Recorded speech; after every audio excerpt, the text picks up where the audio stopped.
So yes, Anil, go ahead. Hello and welcome everyone. Thanks for joining today's webinar. Today there is a change, some housekeeping rules.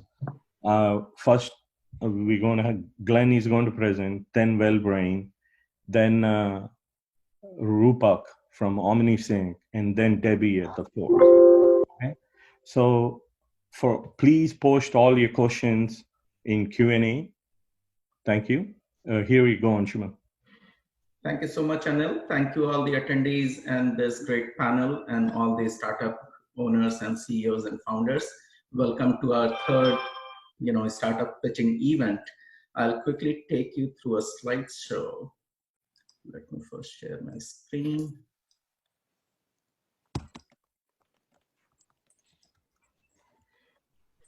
And here you go. So TiE SoCal was started 23 years ago in 1997. And we, in the COVID world, we are doing the webinars almost on a daily basis. The TiE SoCal Connect is on Mondays and Fridays. Some of the upcoming event you can see on the right side of your screen.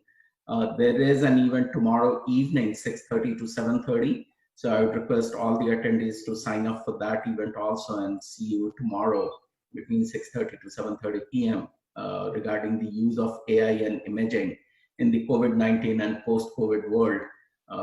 The event will be moderated by Nitin Bajaj, who is also a moderator today, and he will be doing the Q&A. Other than that, another interesting webinar is coming up on July 1st between 12 p.m. to 1 p.m. during the lunchtime. Experiences, lessons, and opportunities in managing a home office-based workforce. So we'll have some great speakers who have upwards of 50 employees in their company, and because of the COVID, how they are managing their employee who are working from home. The TiE SoCal Angel Virtual Pitch event, the next one for July will be on July 22nd. The timing will be announced soon. With that, Sankar, I have prepared a slide for you if you'd like to talk a little about the TiE SoCal Angels Fund 2020. Okay, the TiE SoCal Fund is almost here. We are expected to close by June 30th. We have close to 30 members who are committed, and we're targeting $1 million, but we are pretty close. We are at over 700,000 committed already. So we got people who are interested. Please contact Anshuman or myself or Anil. And people who already signed up, please make sure your check is sent to me or deposited at Fidelity. As you know, the fund would invest in companies a minimum of 50,000 and hopefully max up 250. And we have had pitches for the past 3 weeks, and our first investment is ready to go. We'll be signing the paperwork this week, and by Monday we should have our first investment in a company called Elucidata, which pitched about 4 weeks ago, or slightly over 4 weeks ago. And so we are serious. We are going to be investing in companies, and I think today we have 4 more companies. Some of the great companies are here today, and we need your participation. This is for the members of TiE SoCal, and we need your participation. So thank you so much, Shankar. This is the list of the companies who will be presenting today. And the housekeeping rule is 10 minutes for the presentation, 5 minutes for Q&A. For all the attendees and the panel, they can put their Q&A in the Q&A column, not in the chat. And Nitin Bajaj, who is our charter member and also part of the pre-screening team, will be moderating the question and answer. With that, Glenn, you can share your screen and we can start. Thank you.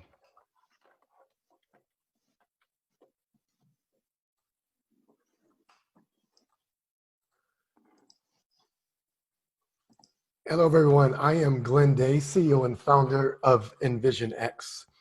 EnvisionX is helping customers deal with the fact that their data protection controls are broken and they don't truly know where their most critical data is at. They're not sure where the data is stored, who has access to it, but also they don't often know how to even identify the critical attributes that make that data more critical as compared to all the other data across the enterprise. Companies typically spend tens of millions on cyber controls and cyber talent, yet the breaches continue to happen. Gartner estimates that the annual growth rate of enterprise storage is approximately 50% and growing. So the problem is going to get worse. This is a global business challenge with a TAM of over 26 billion in the US alone, and EnvisionX is solving the missing link as to why data protection is broken. What are others dealing with? How are others dealing with this today? So since the business leaders are unable to reliably identify their critical data, the cyber professionals have typically relegated themselves by looking at other controls that don't require their level of insight with. And this includes vulnerability management, threat management, encryption. However, due to some of the privacy regulatory compliance needs, it increases the adoption of data protection tools, such as DLP, access management, and insider threat. But these tools truly are not working because they are effectively garbage in, garbage out. If they're only looking for credit card numbers and social security card numbers, they work, but anything beyond that is a failure. And so they're buying these tools, getting little value, in which most customers don't even put these tools in the blocking mode because of the poor performance. Why is this happening? Well, NIST identified as a leading security standards body that the first thing that every company needs to do is identify critical assets. As I mentioned before, they're not able to do it. The business who owns the asset still struggle with this. And data hoarding persists in every company, which further impairs the ability to manage their data. So with the exclusion of privacy data, all the other critical data remains at risk due to lack of business insights. So we built a platform that provides a global data-driven view of everything, not just the data, but also its cyber controls and the user behaviors. We then take the data and put it into two primary buckets that are very actionable. Data that is most valuable, those are your crown jewels, includes privacy, IP, business contracts, M&A documents. However, data that is over-replicated, outdated, or trivial falls into the junk bucket, in which Gartner identified that almost 80% of corporate data no longer has value, and less than 1% of the world data is analyzed, and less than 20% is protected. So we built this platform that connects to everything, correlates that information in an Elasticsearch database, and then gives you new visuals of how to view your data. This system runs on a continuous basis to inventory all of your assets, effectively then putting them into a critical repository for jewel data, junk repository, or do nothing if it's just necessary business data. So we make our insights actionable for both the users that own the data and the cyber and IT professionals that need to protect the data. Once the data is analyzed, existing controls can be optimized. They've already bought the controls around DLP, CASB, access control, and insider threat. Problem is, they don't have the proper intelligence, and so these controls simply don't work. Our tools have helped companies like Qualcomm. It has never done before, and it's doing this also for smaller companies like Platform Science and other industries. We've also identified the fact that if you get rid of junk data, data that hasn't been touched not for years, but for decades, or data that's only used once and then discarded, or data that's been over-replicated, this is a multi-million-dollar ROI that every company can realize simply by purging the junk. And this is an example of just 10 petabytes in AWS cloud storage, which is for 5 years, you can avoid over $26 million in enterprise storage cost. So who are our potential customers? We currently have Qualcomm at $50,000 a month ARR, and it's trending to a $75,000 a month contract that's currently being renegotiated that ideally should close in the month of July. Platform Science, the startup out of San Diego, originally started at $25,000 a month, $300,000 a year. Within 6 months, they had negative churn and are now at $35,000 a month. And once again, this is a startup with less than 100 employees, and they see the value in our platform to address their regulatory needs and needs of their investors. We do have a number of competitors. However, most of them are only focused on privacy data. So we're above and beyond privacy. We are helping companies protect their most valuable data that extend well beyond the privacy realm.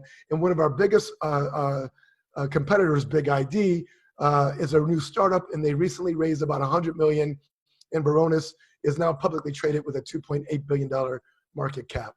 We've got a pretty simple model that's really easy to understand and really easy to capture the value. Even though these numbers seem relatively high, the users and the buyers of our tool will save more money, will reduce risk, control cost, more than what the platform will cost them on an annual basis. In regards to our overall financials, in 2019, our revenues was about 1.2 million. Our subscription revenues to date is 290K. We're trending that we're going to have an ARR of about 2.5 million, above our current ARR of 1 million so far, and about 4.6 million by the end of this calendar year. And that's is going to go, and the growth numbers are pretty phenomenal. We were recently selected by Goldman Sachs into their latest Black and Latino entrepreneurial cohort.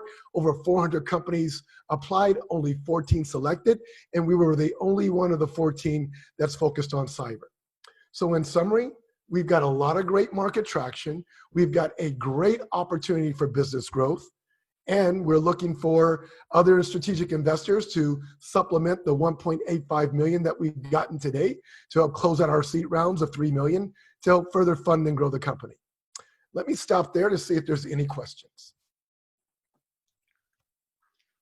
Glenn, can you confirm the 2020 revenue to date? So the 2020 revenue to date is about 290K. Okay, then how are you going to achieve 2.5? What do you have on hand? So, so the revenues to date, we've got about a little bit over 300K in the arrears with Qualcomm, in which, once again, once we get that contract finalized, that will come to bear. And then we've got Universal Music has started a pilot last week. CoreLogic is finalizing the contract ideally either the end of this week or early next week. We've executed a new pilot agreement with Children's Hospital, and then Porsche, which is a conflict of why I needed to go earlier, we're finalizing that deal ideally in the next 30 minutes. So with those 5 accounts, that has a projected increase in ARR from 1 million to 2.5 in Q3. So the Qualcomm is not included in the 290 you're showing? Correct. Okay, but it's a signed contract, or you're almost there, or? So it's a contract renewal. That contract ended in early February, and we're just long negotiations in the pandemic. But it's going from the 50K a month to 75K. They should be at 100K, but we're negotiating it down to 75K for the first year so they can make sure that they get the value. And they've been a great early adopter, and so we're recognizing them from that perspective. And that will also go into the 2.5, in which that account alone would take our ARR off of 2 accounts to 1.3 mil. Okay, thank you. So there's a question about, sorry, go ahead. Glenn, so in a typical project, say with Qualcomm, how much of it is a standard product or a customized product, and how much of it is services? So of the 1.2, how much is a recurring subscription versus services? Yeah, so for the 1.2, I'm sorry. For the 1.2, it's all subscription services. We did have a advisory consulting model when we were still building the platform. The platform was productized in March a few months ago. So what we're doing now, we're working with other channel partners to include Koldelsky Security. They're the one who brought us the Porsche account, and then Intrinium out of Seattle, another managed security service provider. They brought us to Children's Hospital. They are doing the managed services for that. So the revenues that we're highlighting is purely for the use of our subscription within their environment, which is also important because we don't have the additional variable costs of servers, hardware, or network because it's installed on their servers behind their firewalls, either in the cloud or in their data center. So we don't own those costs. And so that's another great cost savings that we're able to avoid. On a typical pilot, Vijay, it takes about a week to install and configure our platform. And by the end of the first week, we're already ingesting and collecting data. By the end of the second week, the users are getting their aha moment of where their data is at, if it's at risk, and looking at a broad number of anomalies. By the beginning of the third week, we're in contract negotiations to figure out how this platform transition to a subscription agreement with 0 gap in service. So the beginning of the second month will be under an annual contract, even though the contract may not be fully executed, but we charge back to that date. And so within 30 days, they're getting the value that they're expecting. And the value of having a single pane of glass of controls, data, and people activities is just invaluable. Okay, Glenn, we have a few questions here. I'm going to start firing them off, and I would appreciate if you can fire answers back. Sure. So to clarify, the product itself is standard. You're not making customizations per customer. That's correct. The only thing the customers are able to do is give us input for future roadmap enhancements from a technology perspective, or to shift the prioritization of which application connectors they need us to connect sooner than later. All that's driven, there's over 100. We've got about 35, maybe 40 connectors done to date, and it's all based on the demands of the customers. Okay.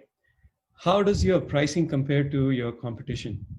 So great. So we've actually had a number of discussions with other security companies and advisors. Had a great one this morning with Netscope, ForcePoint, and MasterCard. They're advisors to the company. They said that our price is competitive. They think that it actually might be a little bit low, but caution me not to raise it right now. Wait till I get a little bit more traction. But the fact that we save them more money than the cost of our platform, which none of our competitors do. But if I look at Big ID, they would charge for an enterprise license somewhere between 1.5 to 1.75 for their solution, and it's only privacy. Okay, there are a couple more questions, but I want to get this one, and maybe you can answer the others in text. What's your annual revenue is projected to be 2.5 this year? 4.5. 4.5. And what's your run rate going to be? Yeah, the run rate by that time. You mean the gross burn? Mm-hmm. The gross burn is probably going to increase, probably about another 100,000 to close to 2.5, maybe 250K or 275K on a monthly burn. Okay, thanks, Glenn. Our projections that we're going to be cash flow neutral by the end of Q3, cash flow positive by the end of Q4. Okay. Thank you, Glenn. Thank you, Nitin. Any other questions? No. So hi, Anil. Hi, it's well-brained Sumit. Hello. Can you guys hear me? Can you stop the screen share, Glenn? Okay. And guys, I'm going to drop. Thank you very much, and I hope to hear back from you soon. Okay. Thank you so much, Glenn. Bye-bye. Thanks, Glenn. Yeah, Sumit? Yep. Yeah. You guys can hear me and see my screen? Yes. We can. Okay, great. So on the other end of the spectrum from enterprise, this is now digital health. So my name is Sumit, and I thank all of you for taking the time to hear about WellBrain. So what is WellBrain? We are a digital health, chronic pain, and behavioral health management platform. And what we do is we enable physicians and hospital systems to choose from an array of evidence-based, non-opiate modalities to treat pain, fight the opiate epidemic, and save lives. Specifically, what we do is we enable physicians to choose from customized guided meditations, neuromodulation, behavioral health, and other types of solutions that can best address the conditions for the patients. So think of us as an Apple App Store, like a toolkit out of a box for physicians to use to treat pain. So here's our prototypical success case with respect to a patient. Mark Goldberg, he's been a patient and he's been suffering for many years, has been on opiates for quite a bit of time, and he's gone through repeat aspects of multiple surgeries and never getting better. And finally, through his physician using WellBrain and the use of him using WellBrain at home, it was the first time in his life he was able to better manage his pain and go to work on a consistent basis. So this has been the success of WellBrain in that aspect. So the team. With respect to the team, the WellBrain has been co-founded by 3 practicing pain physicians, all trained at Harvard and Stanford and the Mayo Clinic with a combined experience of 45 years. And I myself have been a serial entrepreneur with several exits, and then also have worked in various different capacities, most recently in the gaming industry. And gaming was all about creating addiction, and this was an opportunity to help solve an addiction. So everyone may know the opiate epidemic is quite large, but if you really drill down, the true problem is this, and this is what WellBrain addresses, and the aspect is, with respect to the federal government guidelines and the CDC and the Joint Commission, they've mandated that hospitals and providers have to offer other forms of solutions to best treat pain or prior to offering any opiates. Many of these institutions are ill-equipped to offer these. And then secondly, patients aren't getting better with respect to conventional means. So from those aspects, WellBrain addresses all of these solutions in a very systematic format. Specifically at a high level, what WellBrain does, where I'll reiterate, we offer, think of as AWS-like solutions or different types of modules that are delivered electronically, which I'll explain a little bit later.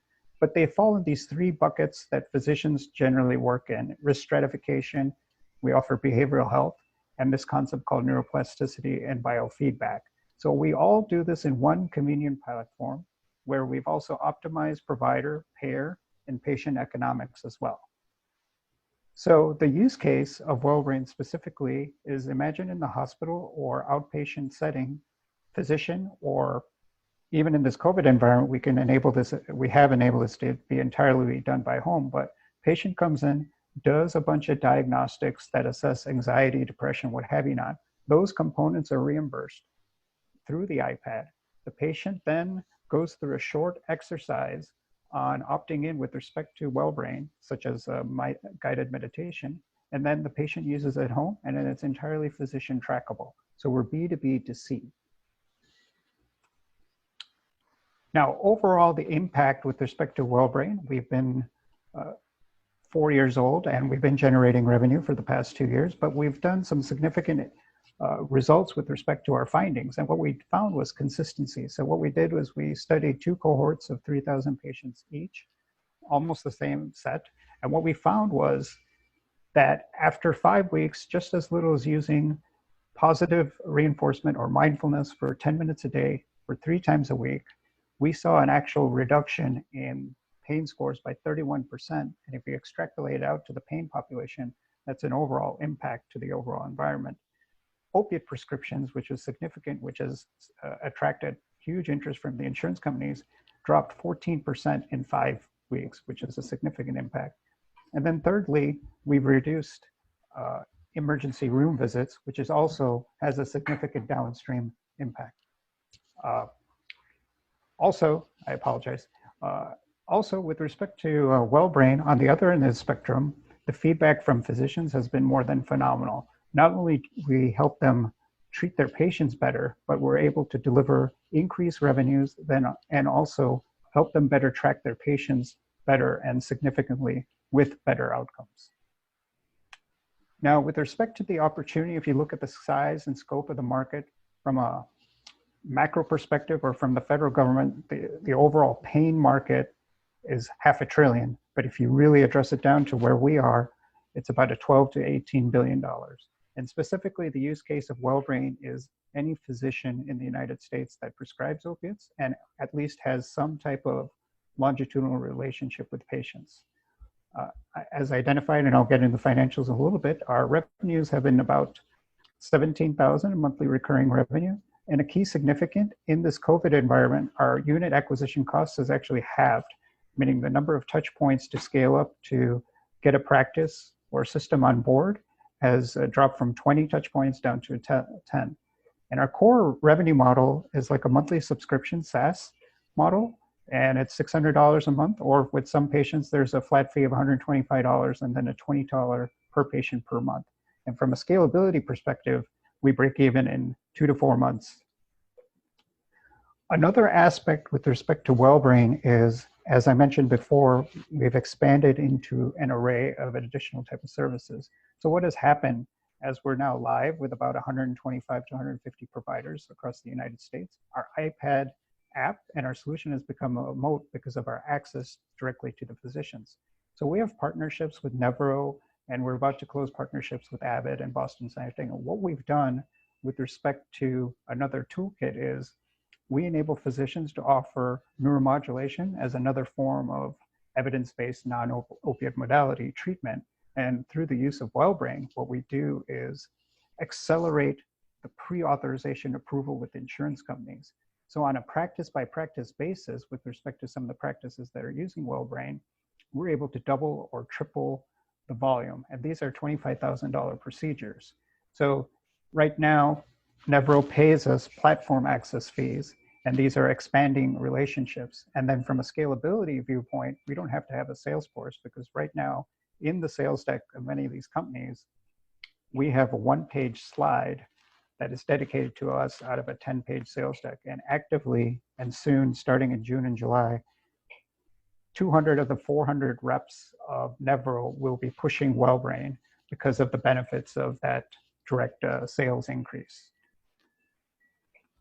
I will say from a digital health perspective, we've had 4 years of strong product market fit iteration. We've been generating revenue for the past 2 years, but we're really now at the point of inflection of scaling for rapid growth. And so that's the key aspect of this slide. Key highlights of the company in the sense, I mentioned 17 states, we're actually growing, we're now 20 states. But what we're doing is, while our monthly recurring revenue is 17,000, I have enough visibility to see at least a 3 to 5x that by the end of this year because of the volume that's coming. And actually, as we're speaking, we're 3.5 to 4 years old. 2019 revenues were about 190,000. We're tracking through May about 77,000 in revenues.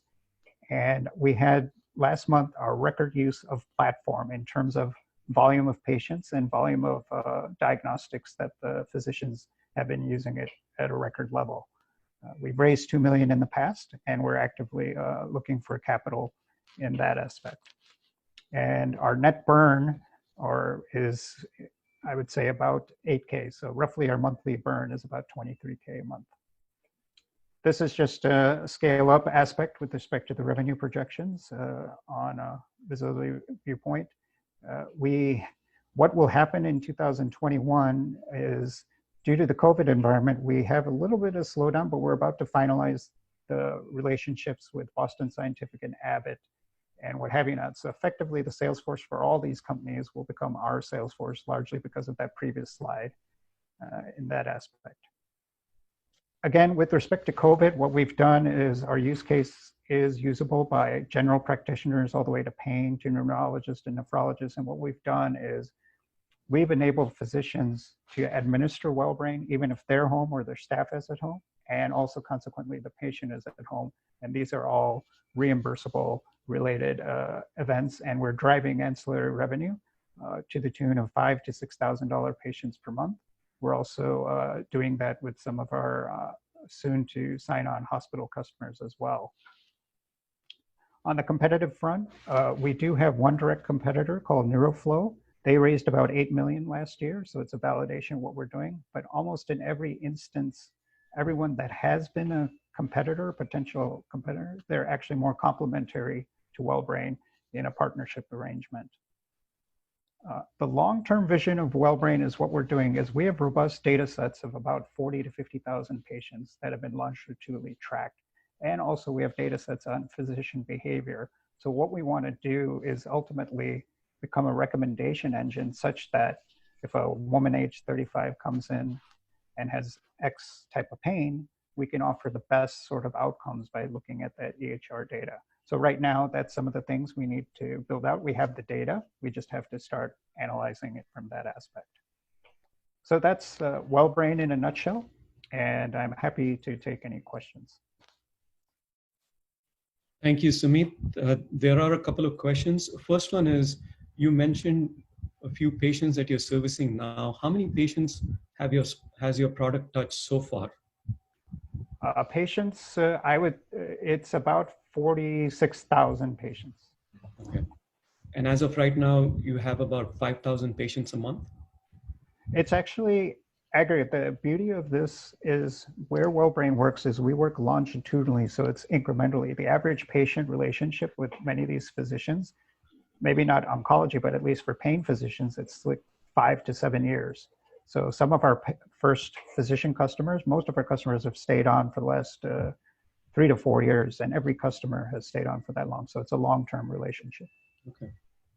And are these services covered by Medicare? Yes, Medicare is even faster and better.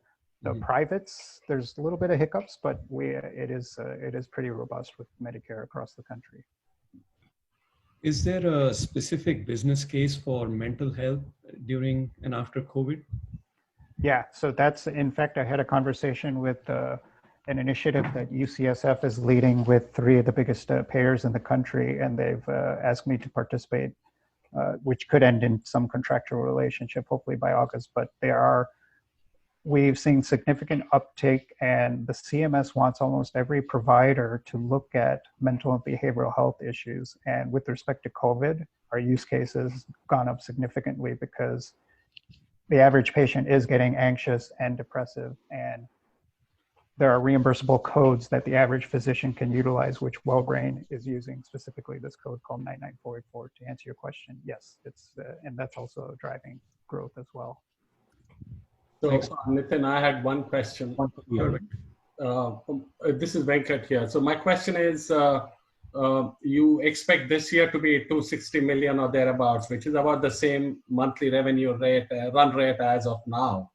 But for next year, you expect it to be 2.2 million. Yeah. So why the 10x increase? Is it hospitals? Is it sudden? What's causing that sudden increase? So the sudden increase is what we're seeing right now is 2 things. We've seen adoption drop from 4 months down to 2 months. And then the number of clinics we're doubling and tripling in the sense on the month-over-month basis. So last month we closed 6, and normally it takes 2 to 3 months to close 6. That's one thing. The second thing is we are not prepared. I will tell you right now, if Nevro goes live with 400 sales reps, and at a worst case, let's say we even get less than 1 practice on average, that's where the significant growth will come in place. There's probably 8,000 practices, and all 8,000 practices can be our customers. So that's where the significant growth rate will be. And then on top, Medtronic, we're finalizing arrangement, which could be anywhere from 200 to 300,000 a year on that. And obviously it's not finalized yet, but those are some of the discussions. And then we have another one with respect to Boston Scientific as well. So I anticipate those to close sometime by 2021. A little bit of delay due to the COVID environment, but that's where I expect that 10x growth in revenue. Within one question here. So Sumit, do you have any validation or research that you've shown about how the products have helped or how they've proven to reduce pain or whatever, addiction? Yeah, so we are about to publish some of the data findings that I highlighted in one of the slides. And we're just, we're ready to publish that data to answer your question. And that shows specifically the actual clinical data of how the patient's opiate prescriptions had decreased to the use of that. And that's one set of data that we're publishing. And one other question. So I know there are lots of meditation apps and other things available. So what makes your platform or your service unique? I mean, if you show that this meditation and these things work, why can't they just go and get other meditation apps or other services? Right. So we're actually on a content basis. What is happening is we're not competing on the B2C channel with respect to the meditative apps. What we are is this platform where we're enabling physicians to be much more efficient with all these other tools. So in fact, Headspace has approached us in an acquisition play about a year and a half ago, but we actually said no. And we don't want to compete directly with them. So it could be any app, but this ecosystem that we've developed has become more robust. So we can easily partner with them. What we found is a lot of patients are finding the subscriptions to those two quite expensive. We're going to offer all our service, which it is right now, for free. So I don't view them as a direct competitor. People can use it, other stuff, but what we're doing is we're entirely enabling the physician to manage their patients in a very constructive format. So you could actually see the results on the behavioral health scores, how many times they've done meditations. And then they can provide that proactive aspect. And it's not just limited to meditations. There's other types of solutions we've implemented in there, including some content with respect to what physicians want, like physical therapy and what have you not. Thank you. Sorry, time is up. We gone over, but Ajay Prasad, our panelist, has one last question. Please Sure. answer it quickly. Yep. How many total end users to date? End users, so about 140 physicians and about 45,000 patients in the physician setting, and then patients at home about 30,000, with I would say 4,000 are active. So different sets of users. Okay, thank you. Rupak, Omni Singh, please Thanks, Sumit. go ahead. Thank you, Sumit. Yep. Okay. Thank you. You're muted, Rupa. You're muted. Unmute. Okay, can you guys see my screen? No. Not yet.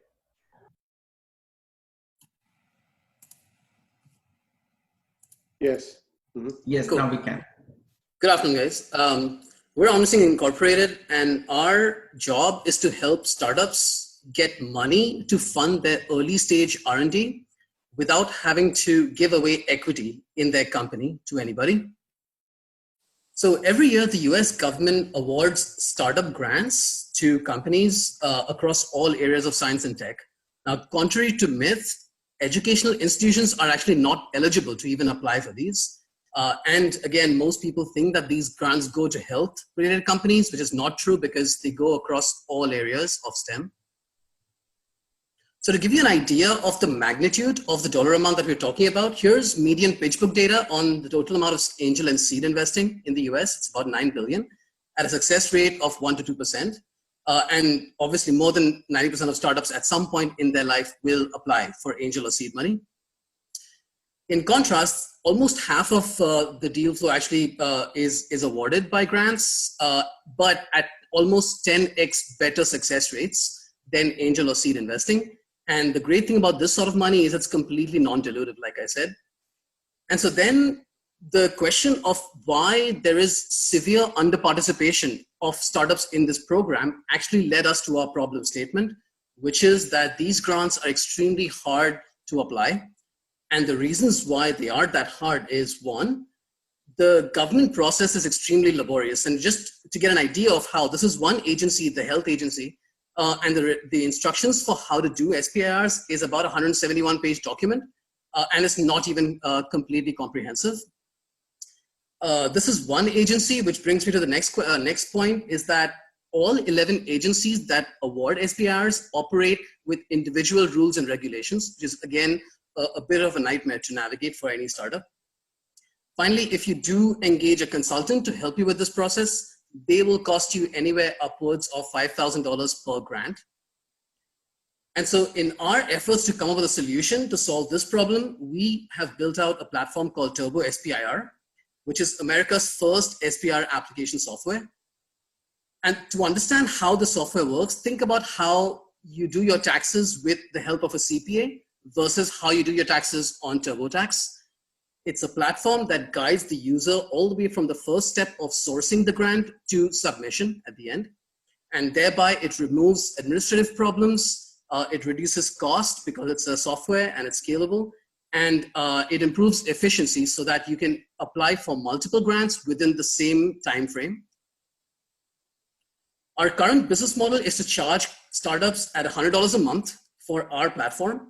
And we also offer some third-party vendors and service providers on our platform like consultants, and we take a bit of an affiliate fee from anyone who's engaged through our platform. Our target average revenue per user is going to be about $1,500.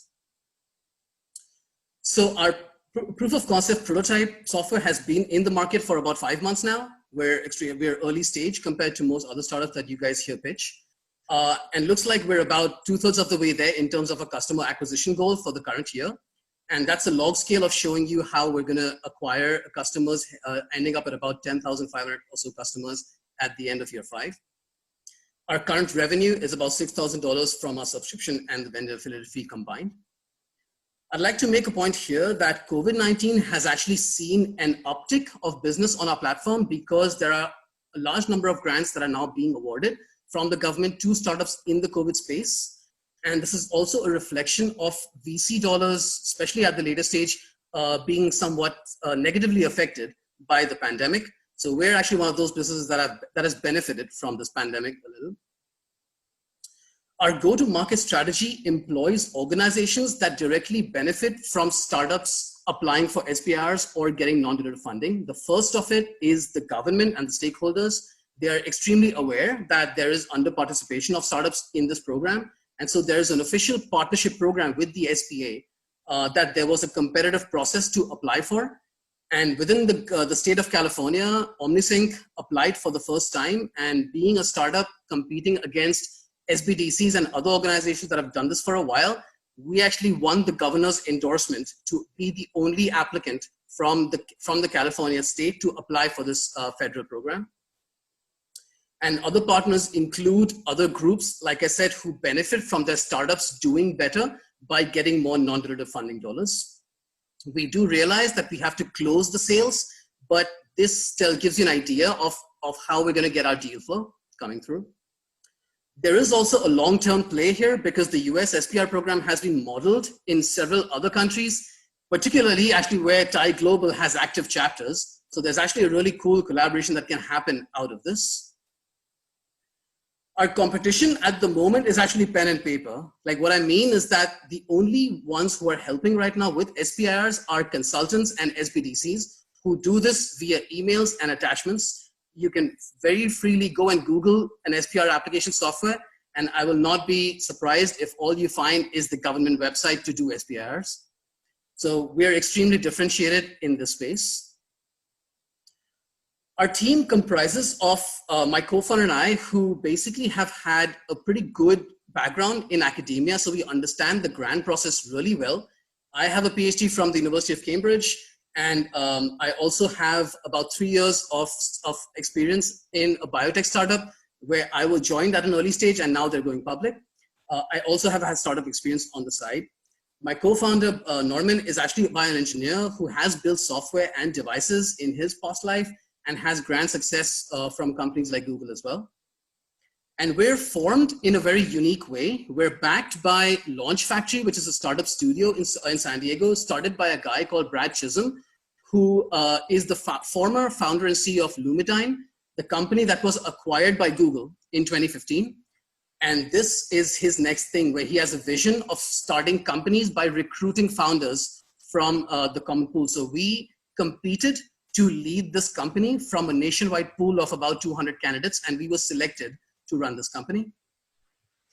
We also have a very strong advisory board where we have technology advice from an engineer who has a formal exit to Google.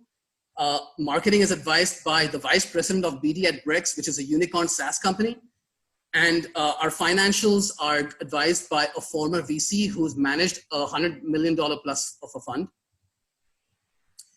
We're currently projected to do about 14 million in revenue at the end of year 5, and looks like we're going to surpass our revenue projections for the current year. And this basically corresponds to about 10,500 customers, like I said in the past. And with the capital that we have received from Launch Factory, our current runway extends out to October next year with a burn of about 15K per month.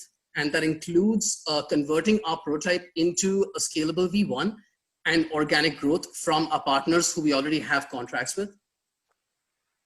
We're currently seeking 250K as an angel round at a $4.5 million cap. And most of it is actually going towards building our team, which includes a senior developer or a CTO and a customer support person. We have our US-based architecture and code review team, and we outsource the legwork of the coding to India. And we have a bit of a marketing spend on top of that. And here's how our product development timeline relates to our fundraising timeline. So we're currently at where the blue arrow is. We launch our V0, like we say, in October this year, and then our current fundraise of 250K is expected to close by the end of December this year. We are looking to raise 1 million at the end of next year, and I'd like to make a point here that for this business to reach 15 million in revenue at year 5, we do not expect to raise any further funding. So this is not one of those businesses that is going to go into a repeated Series A, B, and C round. Because of the relationship play that we have with the government and all the partners, we expect this business to be successful with a total of $1.5 million raised, out of which 300K we've already raised. And at the end of today's session, I'd like you guys to all remember 3 major points about our business. 1, we're building the TurboTax for SBIR grants, a product that does not exist in the market. Our team is backed by Launch Factory, which actually is run by entrepreneurs that have a very strong record of exits to major tech companies like Google. And we have an extremely realistic and achievable plan, and an exit strategy that we're already currently in discussion with our exit partners, who we think will be extremely, it's a plan that will be extremely possible to complete. And with that, I'd like to take questions. Thank you, Rupert. So a couple of questions here. The first one is, with an average of $100 per customer, are you looking at a 15-month to get to your 1,500 ARPU? So basically a year is what we're expecting of usage, and I can show you why. Here. So this is kind of how SBIRs work. The different agencies have deadlines that are scattered throughout the year, and most of our companies actually apply for multiple different agencies because these are all interdisciplinary projects, and so they fit with more than one agency.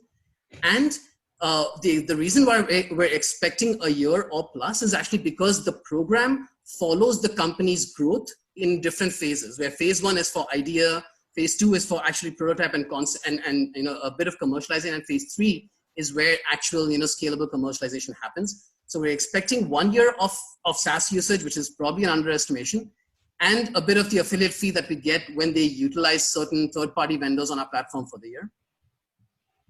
Okay, thank you. The other question is about competition. There's a question here around if you're aware of workonmainstreet.com. Yes, I am. So they're a platform that basically, sorry. No, go ahead. Yeah, so they're a platform that basically connects startups with tax credits for the most part. They don't actually help with grants. Okay. So there's a major differentiation there. They help with tax credits, and it's basically a company that is designed by CPAs for startups that don't really understand how R&D spend can be taken off of your annual returns to minimize your taxable amount. So it's a completely different play, completely different ballgame. There could be synergies there for us to tap into because our market is the same. Mm-hmm. But at the same time, they don't really get too many customers from tech players who are running tech companies from one person sitting in a garage with a computer, whereas we can. Makes sense. Another question here is, does the government get a piece of the ownership for giving the grant? 0. These are completely non-dilutive funding mechanisms. They take absolutely no equity in any company that they invest in. Okay. The next question is, can you use this information to apply for private sources of grants? Yes, so we actually have already, all our startups, in addition to government grants, have also applied for foundation grants and other sorts of non-government money that comes out of companies who are looking for strategic partners, etc. So on our platform, we have our SPR portal, and we also have a general, which is basically a portal where you can come up with any grant customized to whatever your need may be. We also have nonprofits who applied for nonprofit grants. So we do intend to become an all-encompassing platform for all sorts of grants for companies. But in the 10 minutes that I have, I had to tell a very specific story. Makes sense. Do you identify where you can get grants, or you just facilitate? What do you do? No, we do both. So we do sourcing. So I can show you that as well. So here, our first key feature is actually a grants.gov API and some of the other databases where we source opportunities. That's our funnel. That's what creates the interest in startups to apply for grants. Okay. Then we actually go into the actual grant writing piece where we have tools that help them organize and manage the grant and create it and write it. And alongside, we also have like expert marketplaces for assistance as add-ons if they need it. And then at the end, we actually help document management and submission as well directly on the government's portal. So it's an end-to-end solution. Is your contract long-term? How about customer stickiness?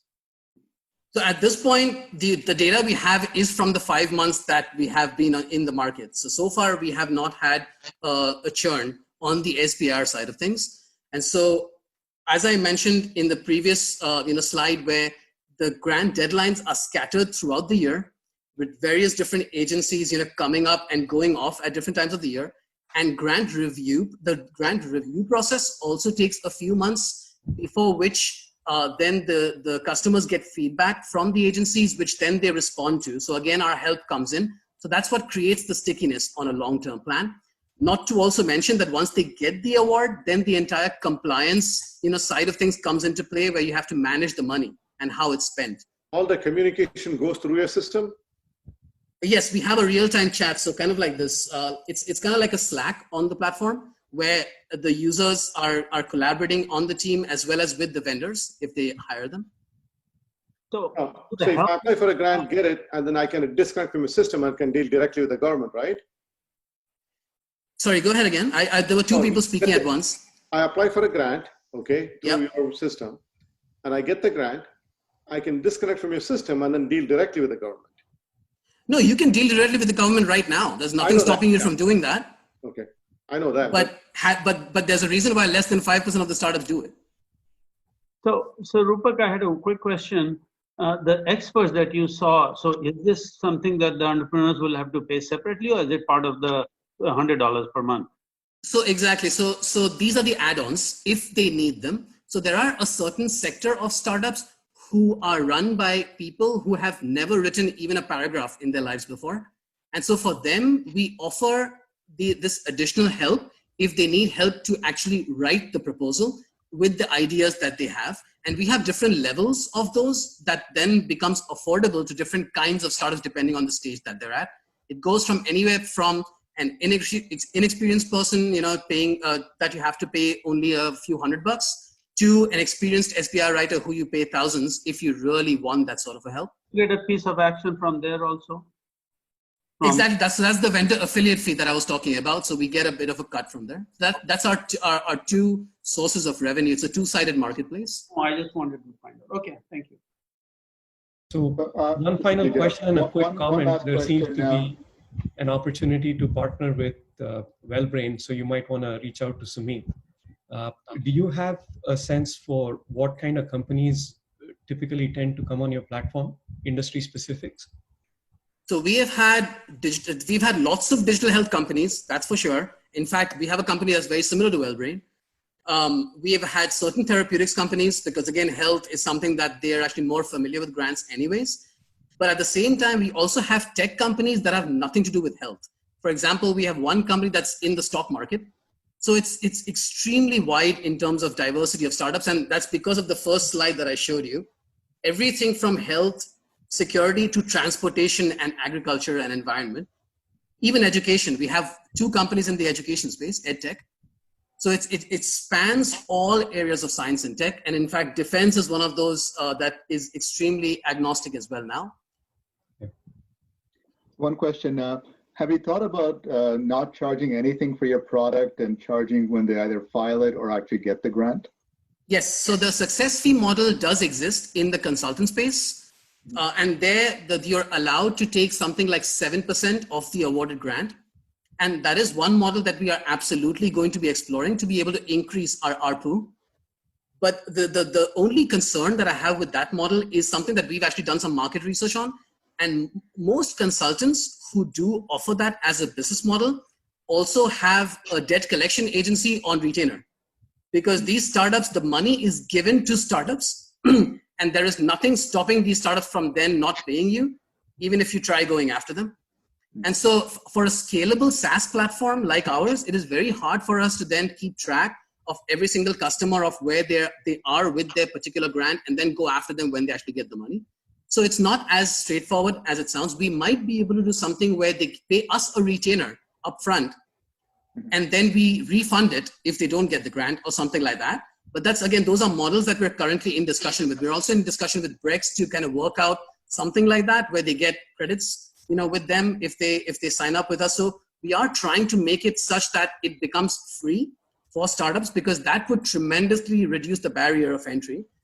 So the government FAST program is actually designed like that. Most of the money that we're getting from that grant is actually going to go towards creating a program where we award sub-grants to startups that they can use to pay for our platform.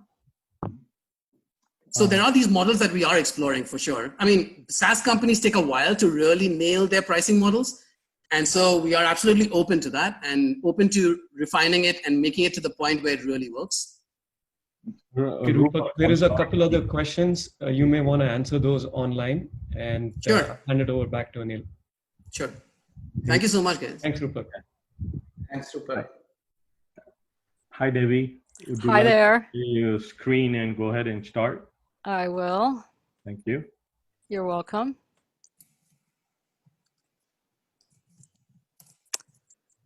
Alrighty. So hi, everyone. I'm Debbie Holzkamp. I'm the CEO and founder of Vertanza. And we are solving a massive problem in the university system. They're not preparing learners for employer sales roles. So we provide universities a highly credentialed, white-labeled sales training platform and program, and it's directly connected to employers. So a little bit about me. For 3 decades, I managed $1 billion in sales across sales teams. And I was always responsible for hiring hundreds of salespeople for all kinds of roles. I could never find enough qualified candidates. Neither could all my colleagues across industry. So I made this my mission to solve for this problem. And fast forward to today, we have the solution. It's fully operational, and we launched it last May. And I have personally invested hundreds of thousands of dollars into this company. Now, 1/3 of all open positions are professional sales jobs. And even in this COVID-19 era, there are, as of today, and I track 1,000 job boards for open sales positions, there are 900,000 open professional sales jobs. And yet, only 3% of colleges and universities are preparing them with any sort of sales class, minor, or foundation. So we're solving the problem, and we have a 2-sided market. For universities, we provide them a sales training platform that we plug in to their university learning management system. And what you're seeing here is our platform plugged into the Ohio State University Canvas system. So we're already plugged into Canvas, Blackboard, Desire to Learn, Moodle. And what universities get in this program is a highly credentialed set of curricula that's been vetted by professors and employers, learning assets that include collaborated on with Fortune 500 senior vice presidents, 25 different case study simulations, Salesforce technology, and outreach communication technology. We also provide MBA certified instructors for hire, or we train the professors. And last, we provide student enrollment marketing.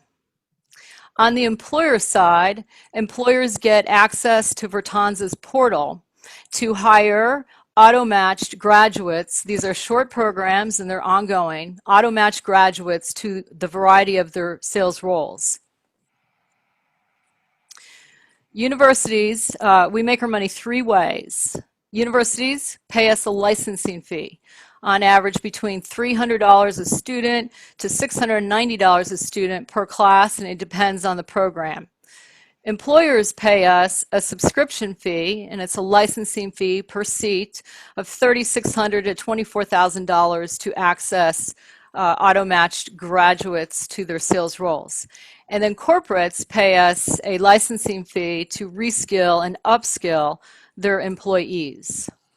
Now I'm going to stop here on the traction page because I know there's lots of questions there. And so right now, as of this morning, we have 11 university contracts with over $500,000 of annual reoccurring revenue and over $2.2 million of upside built into those contracts. When we start a program, we started multiple, we can start one class and add multiple classes, both for the college student and the adult learner and the professional development. And then we add additional courses and curricula on top of that. So for instance, at University of California, we have 3 classes, 3 curricula, a specialized sales program that starts September 22nd. We already have one of the curriculas ongoing right now. You asked about traction, and we started this program in May of 2019 with The Ohio State University with average monthly revenues of $8,000 a month. That moved to $10,000 with adding another university, the University of Pacific and Clark. And so for the first 3 months of the year, it was $10,000 a month. Then COVID hit. And in the very short, quick, everybody stopped, classes stopped, people went online, everything got crazy. But what happened to us is we rocketed from that point. We actually went from 2 to 3 to 11 contracts in a very short period of time. And I've got 4 more on my desk right now. And our forecast this year was to get to 18. We're going to be to 18 by the end of August. We'll get to $40,000 in annual or monthly reoccurring revenue by August. This month we're at 15. And our goal is to get to 40 contracts up and running by January. We have Fortune 500 companies in our network. For instance, Quicken Loans needs to hire thousands of salespeople in Michigan, Ohio, Arizona, and in Southern California, and they're very much a part of our program involved with hiring. But so is all the others. AT&T is coming back on to hire for fiber sales and acquisition sales. Vertanza has the first mover advantage with the only scalable sales training platform in the university system. With 4 years of credentialing, that means we had a corporate sales training program that we got credentialed through the American Council on Education, ACE, which took a year. It then took another year to have the Ohio State University and all the different departments like cybersecurity and technology and digital and accessibility assess our platform and the curricula. And then once we got live, we now have taken 120 students through an online pedagogy that works. It's highly rated, and we're well off to the races. This is a very large market. Corporates spend $20 billion on sales training, and they also spend an additional $151 billion on recruiting, and we want a piece of both. Training a quarter of the college students in the university system is $4.5 billion, and we want a $1 billion market share. We have a very talented team. For example, Michael Pratt is our partial CFO, CTO. He has 5 successful startups and exits, including selling to Constant Contact and McPhee, SaaS on the SaaS side. He also teaches at University of Maryland, and he's got an angel group that's invested in our company as well. Greg Scott is the best performing university sales director at the best performing university program called the Lucy Shea Sales Center. He's an advisor. He comes on full-time with our raise. Bernice Burns has decades working with employers. And then we just hired on Michael Leventhal, our advisor. He works in a senior sales director position for SAP, handles Fortune 500 companies, and has worked at Oracle and Microsoft. He's very credentialed. He's going to help build out the enterprise global business with us. Revenue, 500,000 of annual recurring revenue, which I've already mentioned to you, and we were on track with 11 universities. We're going to at least get to 18 to 25 this year. But my real goal here is that by 2025, our program is plugged into 500 universities globally, that we're doing business with 5,800 employers and staffing agencies to hire graduates, and that we're impacting 54,000 students, adult learners, and college students a year. We are raising $1 million convertible note. We've already raised some money at a $5 million pre-cap, a 20% discount. That will allow us to put 2 full-time sales to handle all the demand on the university side that exists, and help us to raise, to scale up our marketing efforts with our partners, and then start the build out of the employer side of our portal. We have it designed, but we need to have a simple portal to help employers engage with our graduates, our ongoing graduates. These are short programs. And then we already have a VC and a group of edutech that are identified. They're working real hard to lead our priced round in October, November, and you know, at 40,000 in August, going to 50,000. This raise gets us to 60, 70, 80,000 a month run rate, and we're there. We're that close. So this is really a massive time for us to change, put the change in place in the university system, and finally create a sales career pathway, and help students, and both college students and adult learners, get into middle income and above professional sales jobs, plus also learn the sales fundamental skills for any profession. So I look forward to your questions, and I do appreciate being here today. Thank you. Somehow, Debbie, woman always finishes on time. Every meeting. Well, I'm really happy to hear that. Thank you very much.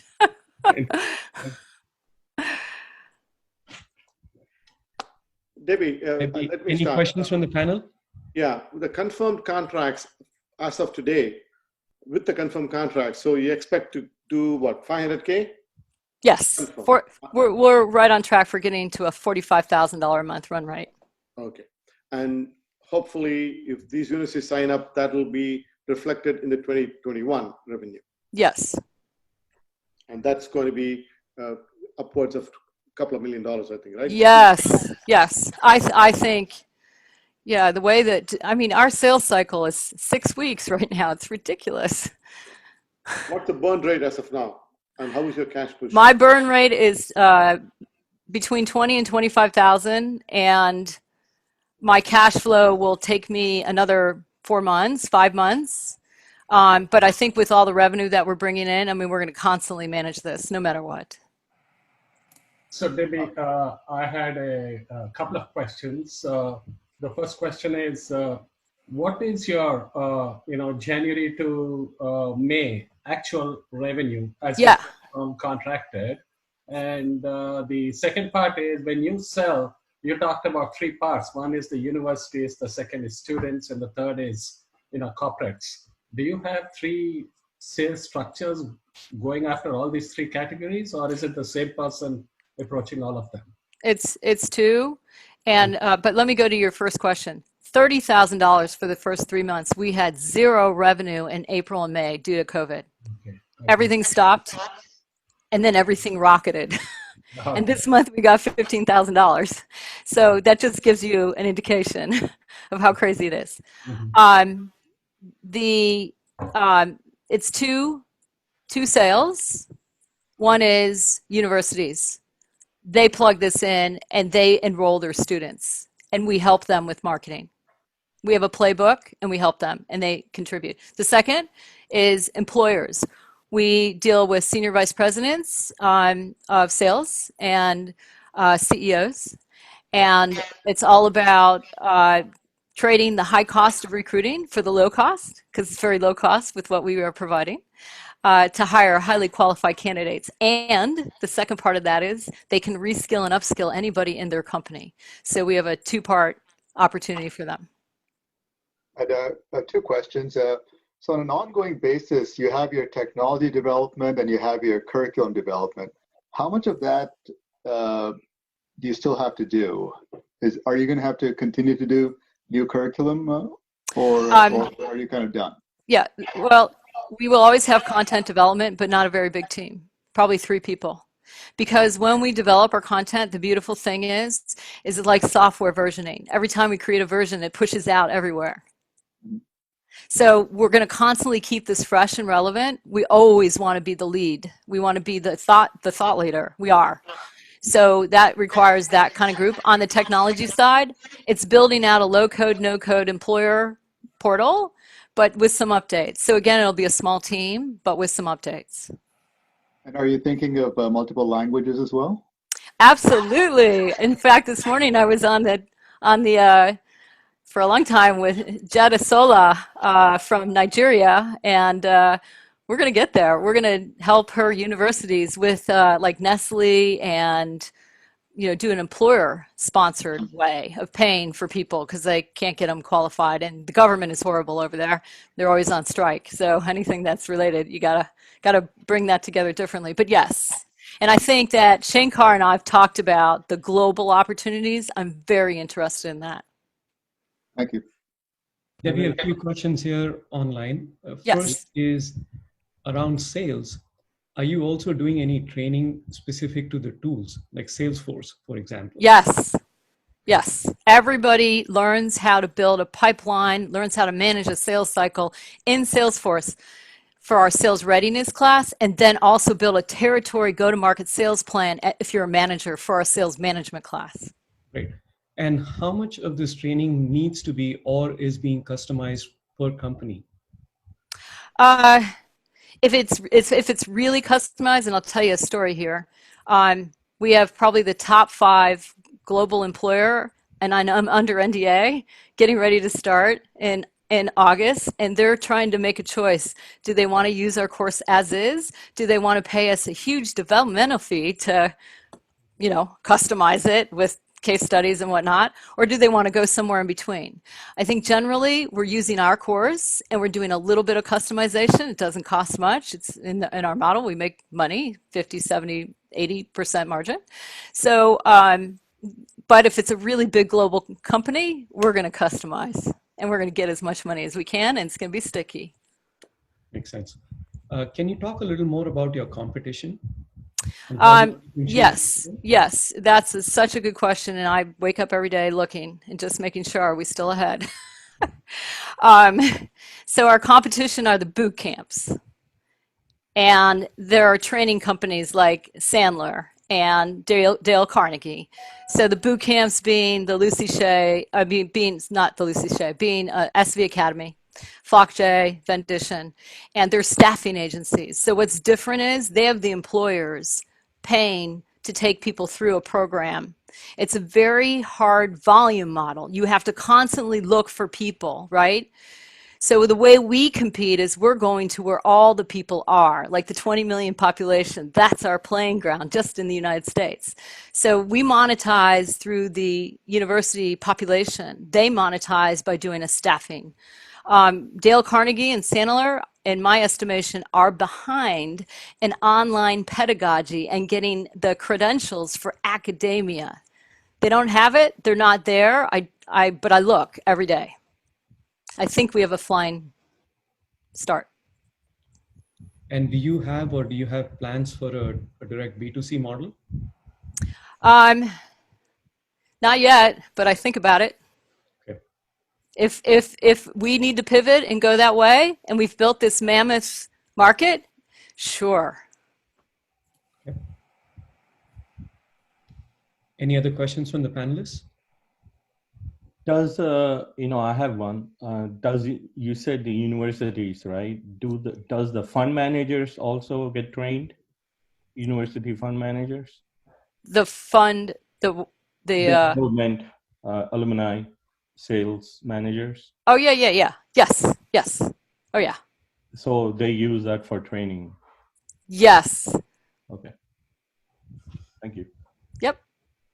So the one question I had about selling to universities, in general, that seems to be an extremely bureaucratic, red tape kind of laid in place where you have to sell to 5 different committees and they all have to agree before you even get $1,000.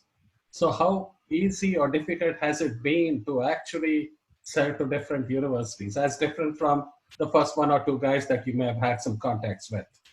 Yeah, I would say the first one was, Ohio State was definitely difficult. That took us a year and a half.